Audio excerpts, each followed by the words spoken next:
ये अपना ब्लाउज का मेज़रमेंट है। मैं आज 32 साइज़ का ब्लाउज की कटिंग बताऊंगी। ये अपना अस्तर है। अस्तर को पहले सबसे 2 फोल्ड करना है। 2 फोल्ड करना है। कर दो। पहले सबसे अपन ये कपड़े को बंद करो तो भाभी। ये 32 में 2 इंच जोड़कर 10 लेंगे, मतलब कि चेस्ट का चौथा भाग लेते हैं अपन। ये 32 से 32 का चौथा भाग करेंगे तो तुम्हारा कितना आएगा? 32 का चौथा भाग 8, और 8 में 2 प्लस करेंगे तो ये 10 अर्थात मतलब कि 8 लेंगे सीने का चौथा भाग और 2 मार्जिन के लिए लेंगे भाभी। अब इसमें लंबाई 12.5 है तो मैं 13.5 ले रही हूँ। और शोल्डर 5, 2 सूता ज़्यादा, इतना 5 2 सूता ज़्यादा, यहाँ से भी इतना। और आर्मोल 5.5,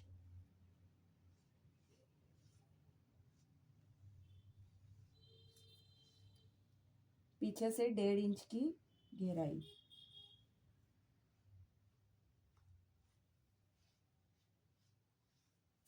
डेढ़ इंच पे गोलाई देंगे।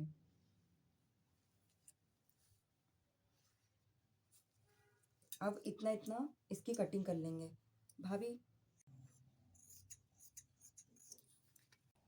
इसमें मैंने ऊपर से 2 इंच की चौड़ाई ली है। ऊपर से 2 इंच की चौड़ाई और लंबाई है 5.5। इसमें 1.25 इंच लेंगे, प्लस करेंगे क्योंकि आधा इंच ऊपर जुड़ता है और 2 सूता नीचे। और नीचे से 2.5 इंच की गोलाई, और फिर गले की गोलाई दे देंगे। गले की गोलाई आधा 1.25 इंच पर गोलाई देते हैं। बेल्ट का निशान लगाएंगे, 2.5 इंच पे बेल्ट लगाएंगे। एक साइड से यहाँ से 2 और यहाँ से 2.5।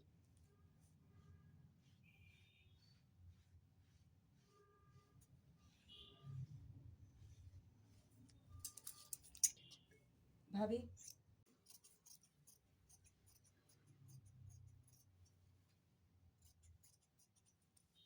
यहाँ से थोड़ी सी गहराई दे देंगे। ये आगे का पल्ला है ताकि झोल नहीं आए, इसके कारण थोड़ा सा इसमें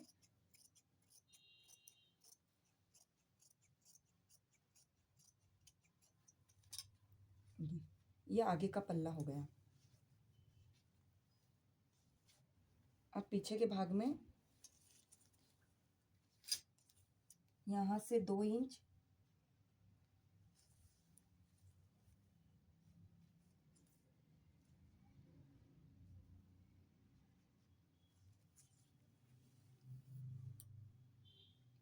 पौने 3 इंच पर, नीचे से 3.25 इंच और ऊपर से 2 इंच। मेरे कस्टमर थोड़ा चौड़ा गला पहनती है, इसके कारण थोड़ा नीचे से मैं थोड़ी चौड़ाई ज़्यादा दे दूँगी, थोड़ा फैला हुआ कर सकते।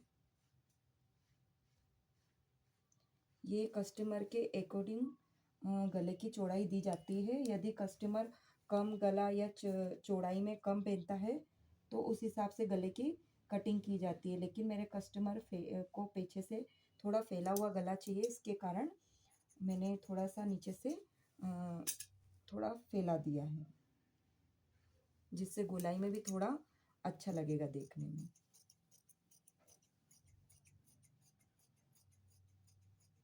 और एक चीज़ और बताना चाहती हूँ कि यहाँ साइड से बगल से कई बार फूलान सी आ जाती है, मतलब फुग्गा फूल जाता है, तो उसके लिए यहाँ से 1 इंच इतना कपड़ा छाड़ दोगे तो उससे फिटिंग में फुग्गा नहीं फूलेगा।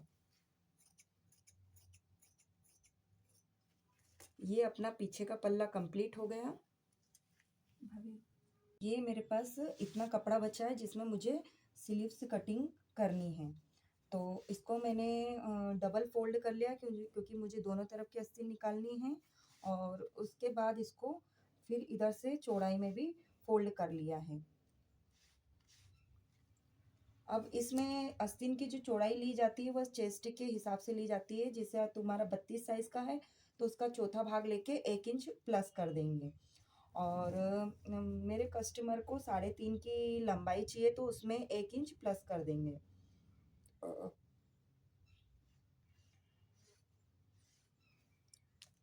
और इस 2.5 इंच के इस पर घेराई देंगे।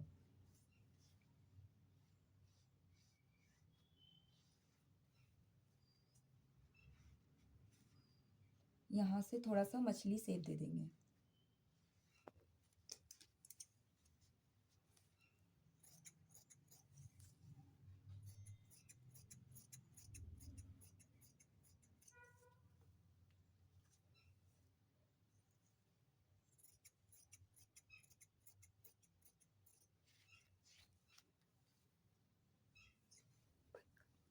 मेरा पीछे का भाग है, ये आगे का भाग है, और बेल्ट आस्तीन बेल्ट में 1 इंच नीचे से बढ़ाना पड़ता है। अब मैंने ये अस्तर पे पल्ले जमा लिए हैं। अब मैं इसकी कटिंग करूँगी। अब इसके बाद में ये लाइनिंग को अस्तर कपड़े में स्टिचिंग कर लूँगी। तो मैं आपको स्टिचिंग करके बताती हूँ, दोनों पल्लों में स्टिचिंग करूँगी। ये मैंने इसमें चारों में स्टिचिंग कर ली है। अब मैं आपको टक्स लगाना बताती हूँ कि टक्स कैसे लगाए जाते हैं। तो मैं 4 टक्स ब्लाउज की सिलाई करूँगी, तो मैं उसके लिए बताती हूँ टक्स। तो ये छोटी साइज़ का है तो इसके लिए अपन शोल्डर के 20 सेंटर से 8.5 पर निशान लगा लेंगे, और यहाँ पर। और यदि आपको मतलब और इसी तरीका चाहिए तो इन दोनों बीच का 20 सेंटर भी निकाल सकते हैं। इन दोनों का 20 सेंटर कर दिया अपन ने, तो एक टक से तो यहाँ पे आ जाएगा, जो इस बिंदु से इस 20 सेंटर से 1.5 इंच की दूरी पर रहेगा। एक ये हो जाएगा, और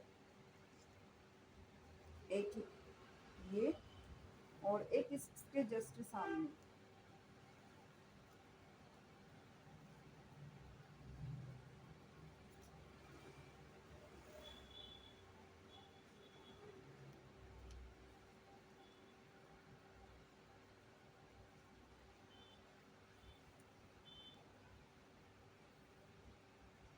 इसका ये सही पता लगाने के लिए कि आपके चारों टक्स सही बने हैं कि नहीं बने, तो उसके लिए आप इसको एक चूड़ी के सहायता से देखना कि आपके चारों टक्स सही बने कि नहीं।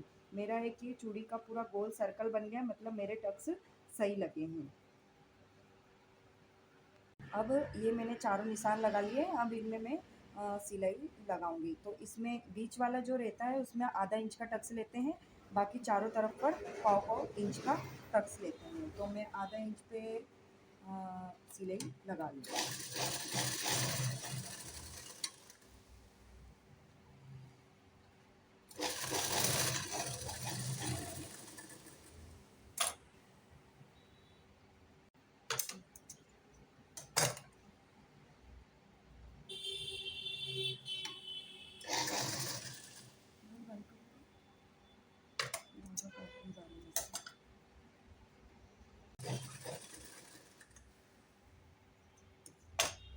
ये मैंने आधा इंच का टक्स लगा लिया है। अब मैं दूसरे में टक्स लगा रही हूँ।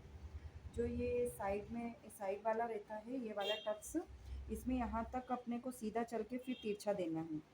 तो मैं यहाँ तक, इससे क्या फिटिंग भी अच्छी आती है।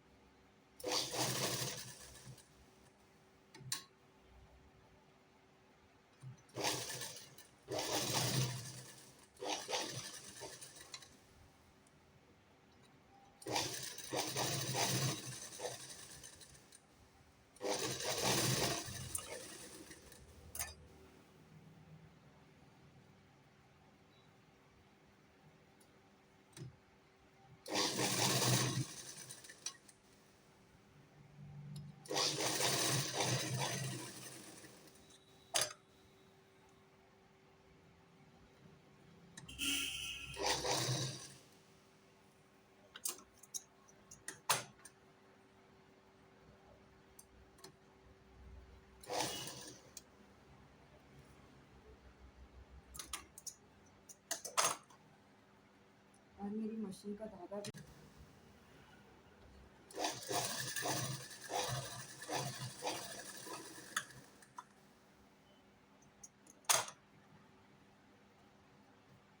इसी तरह से मैंने चारों टक्स लगा लिए हैं। अब मैं दूसरे पल्ले के भी टक्स लगा लूँगी।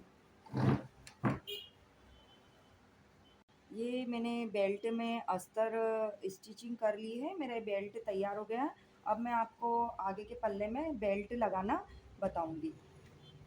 तो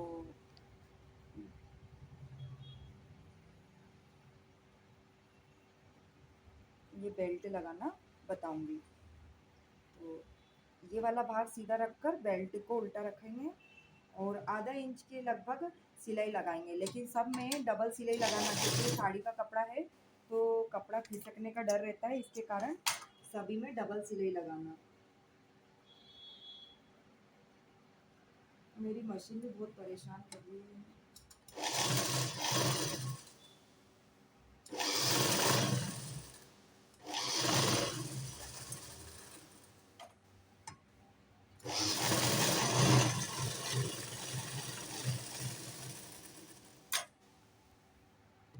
ये मैंने इसमें अस्तर जोड़ दिया है। यदि आपकी इच्छा हो तो आप इसके ऊपर एक और किनारी की सिलाई लगा सकते हो, क्योंकि ये साड़ी का कपड़ा है ना, तो ये खसकता है। कई बार कपड़ा एक जगह से दूसरी जगह से फिसल भी जाता है तो उसके कारण भी सिलाई खुल जाती है। तो ये मैंने आगे के पल्ले में, अब इसी तरह से मैं दूसरे पल्ले में भी सिलाई लगाऊंगी, बेल्ट जोड़ूंगी।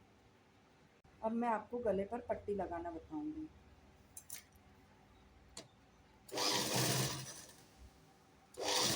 यहाँ तक सीधे जाने के बाद यहाँ पर हल्का सा सल दे देना। एक दो सल देने पर वो फिनिशिंग के साथ तो गला भी अच्छा लगता है। कई बार है ना पट्टी लगाने पर गला उठा उठा सा लगता है, तो वो दिक्कत आपको नहीं होगी।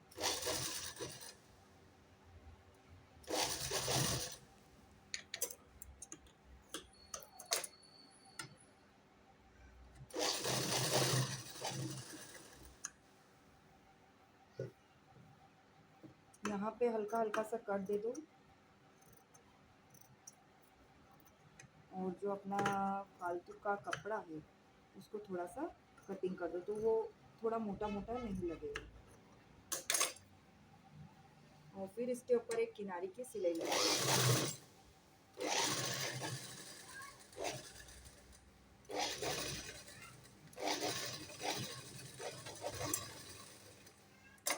अब इसी को अंदर की तरफ फोल्ड कर दो।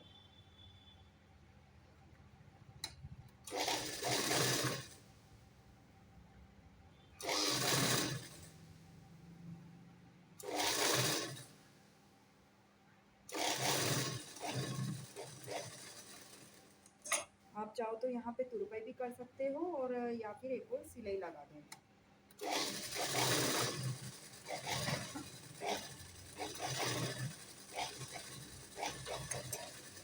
इसी तरह से मैं दूसरे गले में भी पट्टी लगा लूँगी। अब मैं आपको बटन पट्टी लगाना बताऊंगी और काज पट्टी लगाना बताऊंगी। बटन पट्टी हमेशा जो काज पट्टी रहती है हमेशा ऊपर से अंदर की तरफ। यह मैंने सीधा पल्ला रखा है और ये ऊपर की तरफ पट्टी रखी है और इसमें मैं आधा इंच के लगभग सिलाई लगाऊंगी। जो वेस्ट कपड़ा है, यदि ज़्यादा कपड़ा है तो उसको अपन काट दो और उसके बाद हल्का हल्का सा कट दे दो और फिर यहाँ पे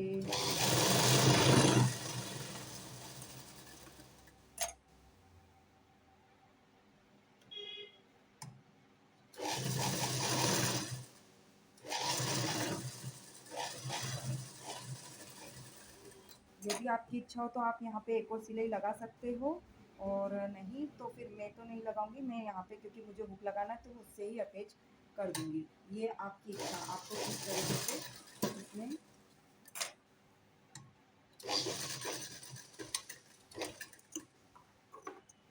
ये मेरी कांच पट्टी लग गई है, यहाँ हुक लगाऊंगी तो कोई दिक्कत नहीं है। आप चाहो तो यहाँ पे तुरपाई भी कर सकते हैं। मैं एक वीडियो डालूंगी, आप मुझे कमेंट्स करके बताना कि आपको तुरपाई करना आती है या नहीं, तो फिर मैं आपको तुरपाई करना भी बताऊंगी। अब मैं ये बटन पट्टी लगा रही हूँ तो इसमें जस्ट उल्टा होता है, उसमें पट्टी ऊपर से नीचे की तरफ जाती है और इसमें पट्टी ऊपर नीचे से ऊपर की तरफ आती है, ये सीधे हाथ की तरफ लगती है।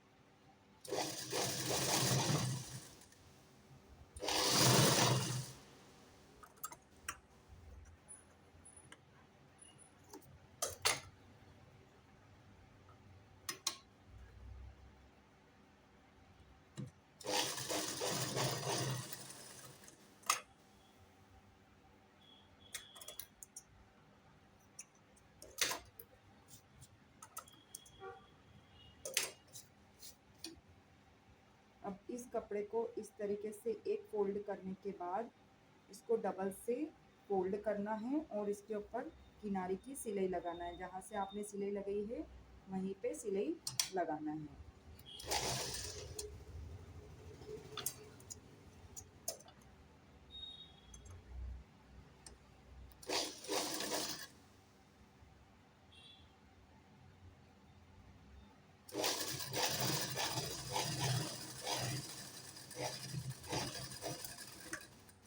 एक घोड़े की एक और सिलाई लगाना, तो जिससे फिनिशिंग अच्छी आएगी।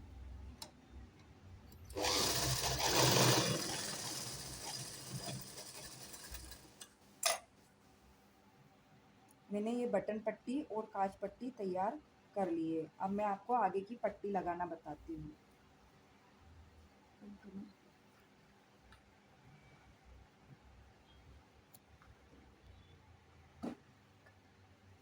तो मैंने यहाँ से आधा इंच ऊपर छोड़कर, मेरी जैसे 12.5 है तो 13 इंच पे मैंने यहाँ पर निशान लगा लिया है।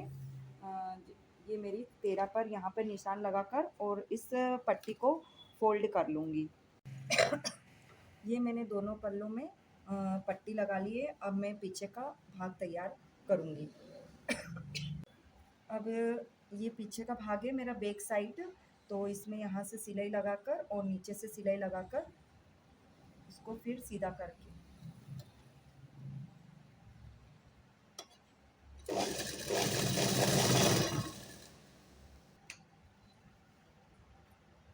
ये मैंने स्टिचिंग करके इस पे किनारे की सिलाई लगा ली है और इसको डबल फोल्ड करके यहाँ से 4 इंच पर निशान लगाना है। चौड़ाई में 4 और लंबाई में 4.5, और इसको फिर ऐसे करके कर लेना है, तो ये दोनों तरफ टक्स का निशान लग जाएगा। अब यहाँ पे आधा इंच का टक्स का आधे इंच के इस पर सिलाई लगानी है।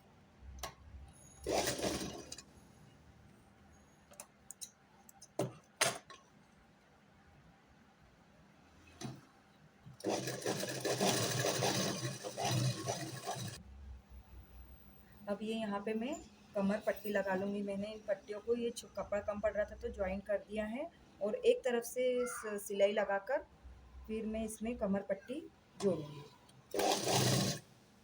आज मेरी मशीन बहुत परेशान कर रही है। आप कमेंट्स करके बताना कि इस मशीन को कैसे किया जाए। कभी ऐसा होता है कि जैसे इंसान को जोर आता है ना, तो मशीन को भी कभी कभी जोर आ जाता है करने पर।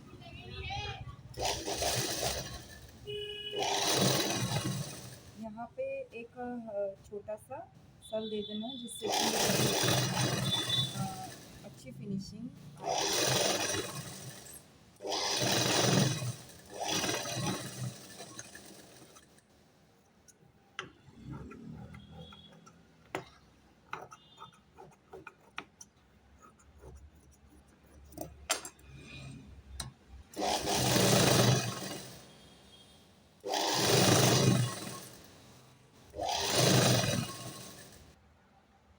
ये इसमें मैंने पट्टी अंदर की तरफ जोड़कर सिलाई लगा दी है। ये मेरा पीछे का पल्ला कंप्लीट हो गया। स्लीव्स में अस्तर जोड़ूंगी।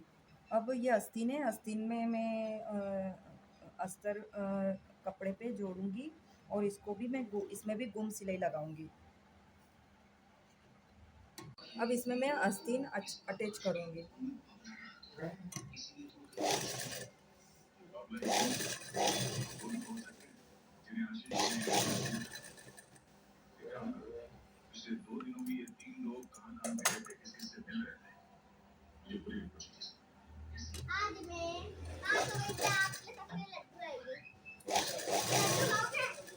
लड्डू खाओगे लड्डू?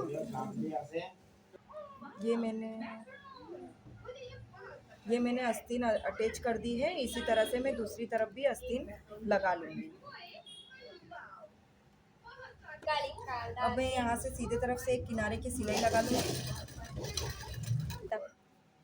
5.5 का आस्तीन पे निशान लगा दिया मैंने, और चेस्ट का चौथा भाग है, यहाँ पे कमर 28 है,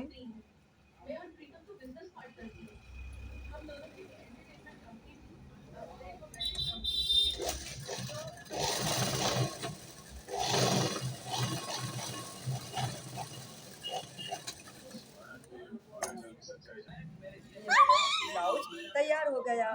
आप मुझे कमेंट्स करके बताना कि ब्लाउज की कटिंग और स्टिचिंग कैसी लगी, और बस बाय।